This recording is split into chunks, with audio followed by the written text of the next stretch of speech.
Hello friends, welcome to ring for luck. இன்றைக்கி நம்ம பார்க்க போகிறது சிகப்பு தண்டு கீரை குழம்பு. அது செய்ய தேவையான பொருட்கள். ஃபஸ்ட்டு நான் கீரையை நல்லா வாஷ் பண்ணி இது மாதிரி கட் பண்ணி வச்சுருக்கேன். இதை வேக வச்சு எடுத்துக்கலாம். இப்போது கீரையில் ஒரு அரை கப் தண்ணி ஊற்றி வேக வச்சு எடுத்துக்கலாம். கீரை வேகிற டைமில் நம்ம ஒரு தேங்காய் பேஸ்ட் அரைச்சிக்கலாம். அதுக்கு ஒரு மிக்சி ஜாரில் ஒரு கப் தேங்காய், ஒரு 1/4 டீஸ்பூன் மிளகு, அரை டீஸ்பூன் மஞ்சத்தூள், அடுத்தது ஒரு 4 காஞ்ச மிளகாய், ஒரு 4 சின்ன வெங்காயம், அப்புறமா ஒரு சின்ன பீஸ் புளி, கொஞ்சமாக தண்ணி ஊற்றி நல்லா நைஸ் பேஸ்ட்டை அரைச்சி எடுத்துக்கலாம். இப்போ இது மாதிரி நல்லா நைஸ் பேஸ்ட்டை அரைச்சி எடுத்தாச்சு. இப்போ கீரை நல்லா வெந்துடுச்சு. நம்ம அரைச்சி வச்சுருக்க தேங்காய் பேஸ்ட்டை அதில் ஊற்றிக்கலாம். தேவையான அளவு தண்ணி ஊற்றிக்கலாம்.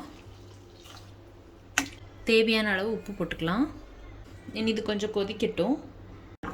இப்போ குழம்பு நல்லா கொதிச்சிருச்சு. இப்போ இறக்கிடலாம். அடுத்து நம்ம தாளிச்சிக்கலாம். தாளிக்கிறதுக்கு 1 டீஸ்பூன் எண்ணெய் ஊற்றிக்கலாம். எண்ணெய் காஞ்சதுக்கு அப்புறமா கடுகு, வெந்தயம், அப்புறமா ஒரு 2 காஞ்ச மிளகாய், கொஞ்சமாக கறிவேப்பிலை, ஒரு 4 சின்ன வெங்காயம் எடுத்து குட்டி குட்டியாக கட் பண்ணி வச்சுருக்கேன், அதை போட்டுக்கலாம்.